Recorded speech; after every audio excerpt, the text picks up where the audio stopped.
Ito na mga kababayan natin, magandang araw sa ating lahat. At ito po, kapapasok lang po ng balita ha, mga kababayan na to. Abay, Sandro Marcos, mga kababayan, involved at nakita yung kanyang anomalyang proyekto na flood control dyan mismo sa Lawag City, mga kababayan nito.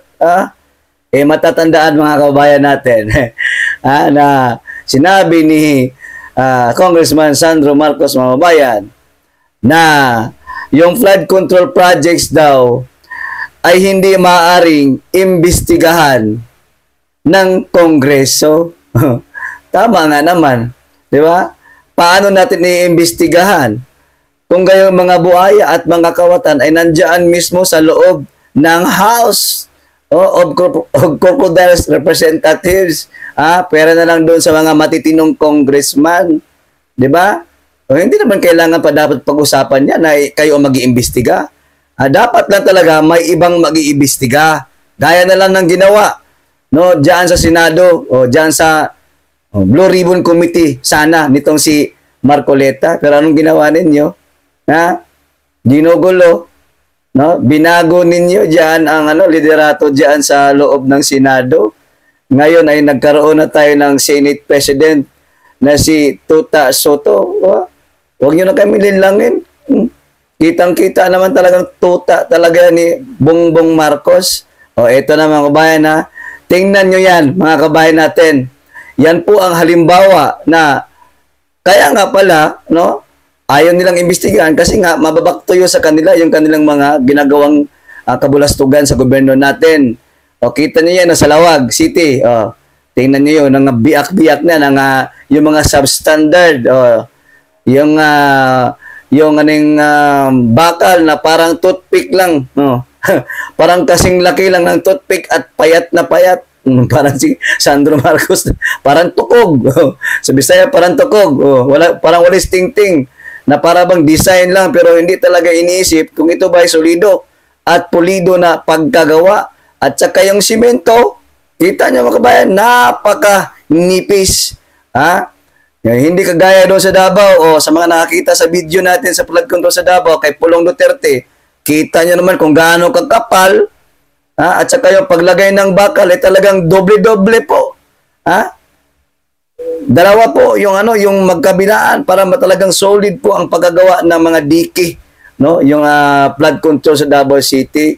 Tingnan niyo po yung ginawa nila, sa tingin pa lang hindi mo talaga mapagkakatiwalaan, talagang titibagin talaga kung anumang mga baha dyan, bagyo, malakas na alon, talagang masisira talaga yan. At saka kita nyo, ang bilis ng paggagawa. March nag-umpisa, natapos siya ng ilang buwan ba? 7 months lang yata noong 2024, tapos agad. Masyado yatang kakalukuhan tong ginagawa nila mga kabayan natin. Masyado nyo namang minabadali yung kwarta nyo dyan. Masyado nyo minabadali na makumpleted na po yung trabaho para makuha na po yung pera-pera ninyo na kung saan ang laging kickback. Ito talagang mga Marcos administrasyon natin ngayon. Yun yung mga tatawag dyan, mga sa boxing pa yan, pag sipa-sipa, kickboxing. Kickboxing. Pastilan kayo mga Marcos kayo. So ayan, kita nyo naman kung gaano nila tinatarantado yung mga proyekto sa flood control. Hindi na po ninyo matatago yan. Kaya dapat lang sana, or talaga, na magkaroon ng independent body na mag-iimbestiga dyan sa issue ng maanumalyang flood control. Gaya na lang siguro nitong sa Blue Ribbon at hindi pa talaga na satisfied doon sa Blue Ribbon. Talagang nagbuo pa ang presidente ng ICI or Independent Commission for Flood Controls Investigation. Ang tanong nga, gaano ka-credible ba yan? Bakit biglang nag-resign itong yung advisor nilang si Magalong o si Mayor Magalong? Hindi kaya may nakita na din si Magalong na wala itong investigasyon na to? panakipbutas lamang ito. O, di ba? Kasi alam natin, no? Si Magalong, mga kababayan natin, nag-iingay na yan, no? Kasi meron nga siyang puna, meron siya nakikita mga anomalyang mga galawan ngayon sa administrasyon, no? Nagtaka tayo, bakit niya inaccept yung alok na maging advisor siya dyan sa gagawing investigasyon sa ICI. Pero, sinabi ni Auntie Claire na hindi miyembro itong si Magalong, mga kababayan. Yung ngayon nakakatawa, no? Hindi miyembro, pero kasali, advisor. So, anong purpose? O tama nga lang siguro nga nag-resign itong si Magalong. At baka nga lang, isa lang yung paraan or way ni Mayor Magalong na makita niya, no, actual, kung paano magtrabaho ang gobyernong Marcos, kung ano yung gagawin nila, no, para siguro, no, magkaroon ng hint o magkaroon ng idea itong si Mayor Magalong para mabukulago lalo itong mga tagagawa nila, mga kabayan. O eto na nga, no, nakita na natin yan, ha, talagang kita na yan, ha, Sandro Marcos, ha. Million din yan yung proyekto na yan. Ngayon, 7 months lang ginawa, 2024, 1 year pa lang, ayan. O hindi pa lang nga nakapagtapos ng 1 year, sira na, ha. Yan ang klarong substandards, ha. Masyado yung tinipid para malaki ang kuha ninyong kickback. Sabi nga, as speaking of Sandro Marcos, ha, ang sabi ni Kiko Barsaga, mga kabayan, ha, doon sa isang privilege na speech ni Chis Escudero na dating Senate President, may mali daw si Chis Escudero sa kanyang privilege. Sabi ni Kiko Barsaga, dahil hindi lang naman si Martin Romualdez ang utak ng flood control, kundi kasabuat din yan si Sandro Marcos. Tama ka naman si Kiko Barsaga. Diba? Kasi maglulukuhan pa ba tayo na hindi kasabot or kasama or kasali dyan sa maanumalya itong pamangkin ni Martin Romualdez na si Sandro Marcos? Sigurado ba tayo na walang kinalaman din si Lisa Araneta Marcos?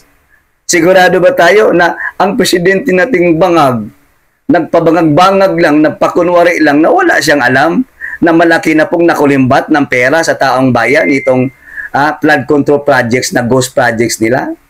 At hindi naman lingid sa kalaman na lahat.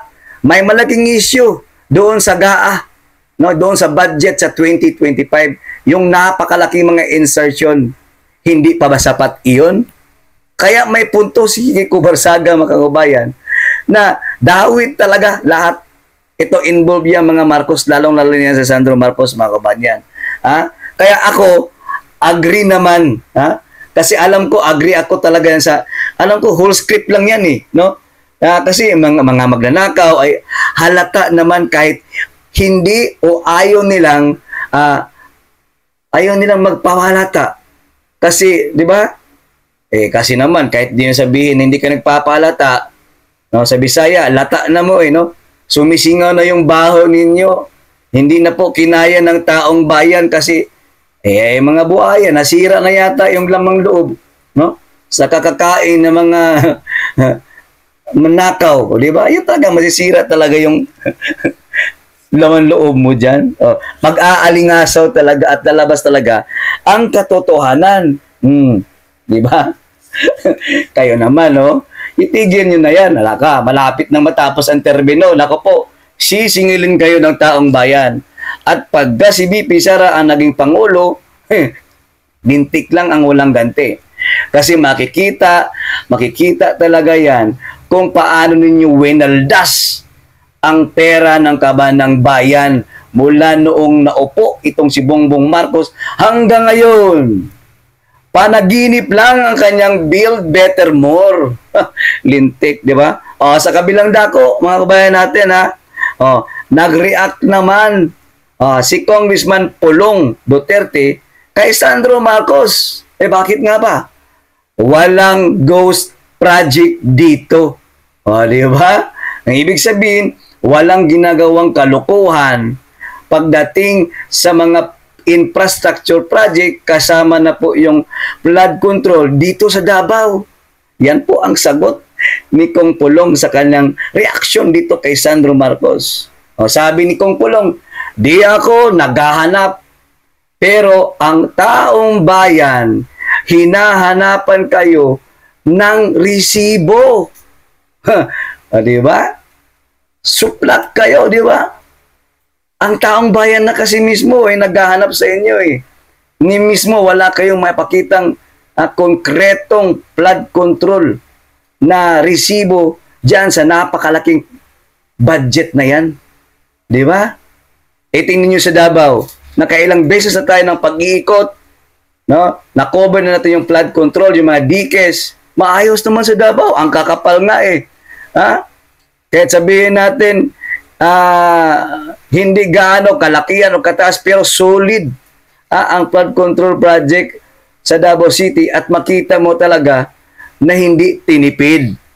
Meron lang naninira na mayroon doon sa nakita dyan sa may Matina, Grabahan, yung dike dyan, na nawasak, portion lang. Pero take note, paano makakagalaw ang isang Pulong Duterte kung ginigipit ang opisina niya at ayaw ng punduhan ng gobyernong Marcos dahil gusto nila, no, ipapahiya sa taong bayan na ang mga Duterte ay pulpul at mangmang at walang magawa. Bakit? Sakit na kasi sa tenga eh. Masakit na sa kanilang tenga na puro na lang Duterte ang talagang hinahangaan ng taong bayan. Eh bakit ba kaya? Kasi ang mga Duterte napaka-organic. Organic at talagang totoong may serbisyo. Ha? Eh kung gusto ninyong hangaan kayo ng taong bayan, gumawa kayo ng inyong mga proyekto, biggest projects. Yun bang hindi kayo makakalimutan na kayo ay bababa sa pwesto na mayroon kayong babaunin na alaala na ikaw ay naging tapat at batinong presidente sa iyong panunungkulan. Di ba nga? Ganun naman talaga, di ba? Kaya huwag niyong ibaling yung paninira ninyo lagi sa mga Duterte na nandito sa Davao, may mga projects na mga maanumalya, yung sinabi niyo 51 billion, FYI, ang 51 billion ay hindi ghost project, ay hindi flood control project, excuse me. That's belong to the 51 billion infrastructure various projects kasama doon, included na yung flood control. Ha? Magkaliwanagan lang tayo. Huwag kayong masyadong puro panira sa mga Duterte. Ay, isa pa. Ha? Yung ginagawa inyong binuo ng Pangulo, kunwari, ako naniniwala ko, script talaga yan eh. Kasi sinabi ni Sandro Marcos na hindi nila kailangan imbestigahan yung flood control anomaly sa Kongreso. Agree tayo doon. Pero itong pinalabas nila o ginawa nila ang ICI committee diyan sa infrastructure na independent na mag-iimbestiga, eh bakit nandito kayo sa Davao? Ha? Bakit? Vince Dizon, alam ko naman, masipag kang nag-iikot. Bakit di mo unahin? Yung ganyan, yung nangyari dyan sa Lawag City, na klarong-klaro substandard, anomalya yun. Ibig sabihin, tinipid yun, kinamkam, may kickback doon. Tanong nyo kay Sandro Marcos, puntahan nyo po yun.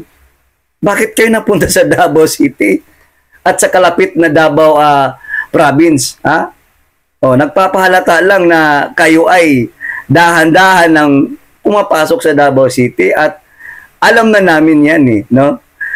Masyado kasi tayong advance, no? Makikita na natin na yung ICI na yan, alam nating mapupunta lang. Ang gusto nilang gawin, halongkatin lahat. No? I-include nila yung pati kay Tatay Digong. Wow naman. Kahit i-include nyo pa yan, wala tayong nakitang ghost project sa panahon ni Tatay Digong. No? Ni never umalingasaw na nagkaroon ng anomalya na lalong-lalo na sa paggawa ng GAA budget.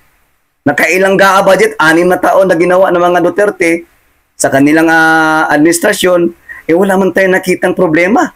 Kasi nga, ang alam natin, sangkatutak na problema ang hinarap ni Tatay Digong sa kanyang panunungkulan kasama na ng pandemya. Ang dami pong hinarap si Tatay Digong. Naku, pag ibang presidente yon, kamot ulo, walang magagawa, nga tayo mga kababayan. Kawawa ang bansang Pilipinas. Oh, eto flood control, baha lang. Ang Bongbong Marcos natin, nahihirapan ng huminga.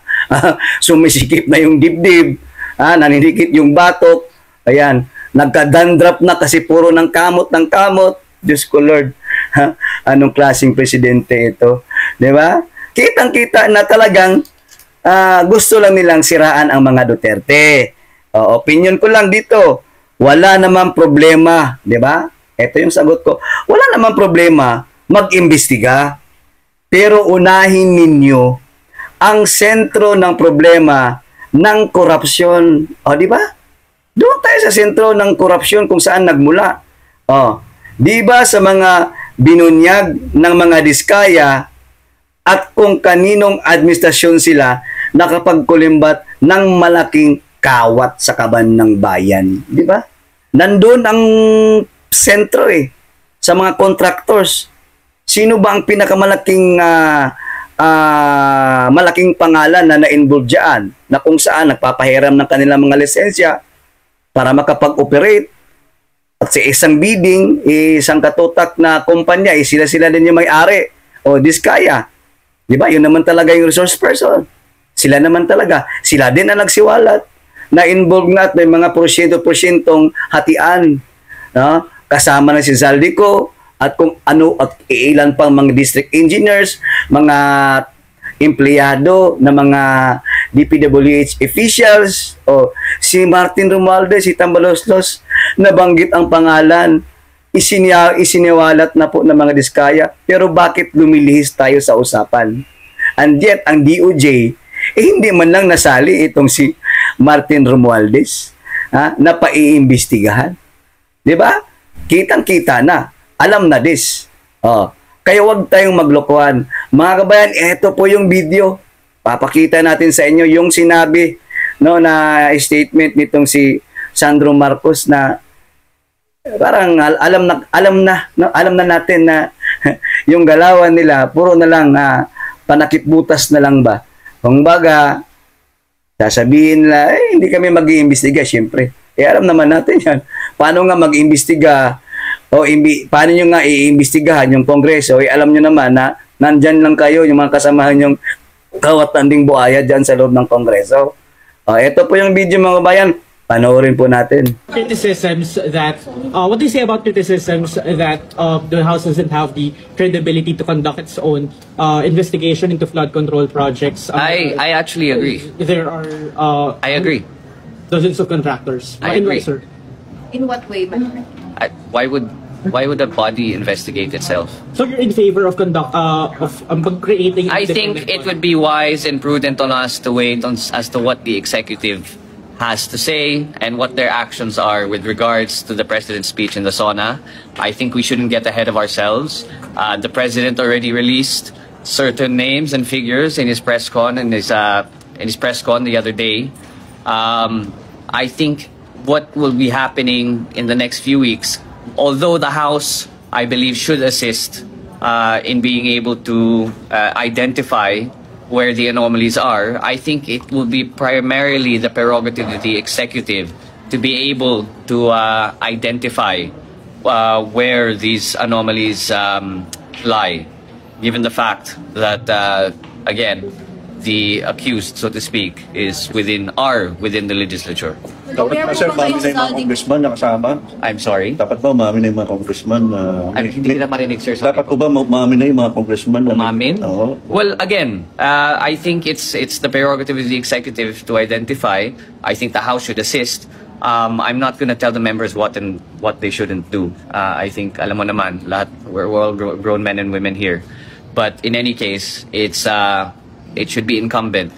And that's why I decided to contact SP Cheese to be a co-author of his bill na final niya sa Senado tungkol sa mga to do with the contractors and family relations. So hopefully we'll be getting that through this Congress. You worked with Kong Zaldico in the 19th Congress. May reaction po ba kayo nung nung lumabas yung 15 contractors, nandun po yung Sunwest Corporation. I'm sorry. Do you have any reaction po na kasama po doon yung kay Kong Zaldicos Sunwest Corporation? As of now, no. But do you think you should be part of the investigation? You should be included in the Again, it's investigation. the prerogative of the executive, so I think we should wait on what they have to say and what their indications as to the investigation will be. But if ever, sir, are you open to a third-party investigation of the House and its possible mercy impact? I don't see anything wrong with that. Sir, going back to the budget. Again, this is all about transparency and accountability. That's why we have an open budget. That's why we're doing what we're doing. So whatever helps towards transparency, whatever helps towards accountability, everyone and anyone should be on board for. Diba?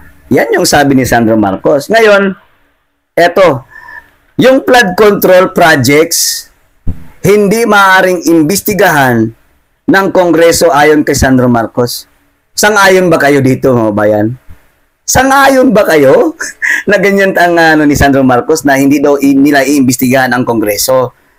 Yan po ang tanong. Kung sang-ayon ba kayo dyan? Ako, personally, opinion ko, yes. No? Sang-ayon ako na dapat di sila makikialam sa pag-iimbestiga diyan. Paano magiging credible ang investigasyon nila? Andyan nga sa loob, no, ng Kongreso ang pagkadaming buaya na magnanakaw doon sa last na GAA budget na kung saan kanya-kanyang kickback, kanya-kanyang laglag sa bulsa nila. Di ba? Ang dami dyan. Bilyon-bilyon po ang nawawala sa kaban ng bayan natin. And yet tayo po ang nagbabayad through our taxes. O sabihin natin, oo, third party, ICI, binuo nila yung script nila dyan. Pero, tanong lang, itong ICI team ba na ni-resign na ni Magalong, ito ba ay walang halong chemical? Ibig kong sabihin, ito ba ay patas at hindi scripted lang na kasama sa mga propaganda nilang sobrang talino. Mga Pinoy henyo kayo eh. Andyan yung tuta, Pinoy henyo na Senate President natin ngayon. Hanggang dito na lamang mga kababayan. Patuloy po tayong makialam, patuloy po tayong manood, at talagang bantayan po natin ito kasi unang-una po mga kabayan, tayo pong mga Pilipino ang numero unong naaapektuhan, lalong-lalo na pagdating sa mga bagyo, kalamidad, baha, na kung saan hanggang ngayon, flood control ay hindi na makontrol ang pagnanakaw nila. Maraming salamat and God bless us all. Bye!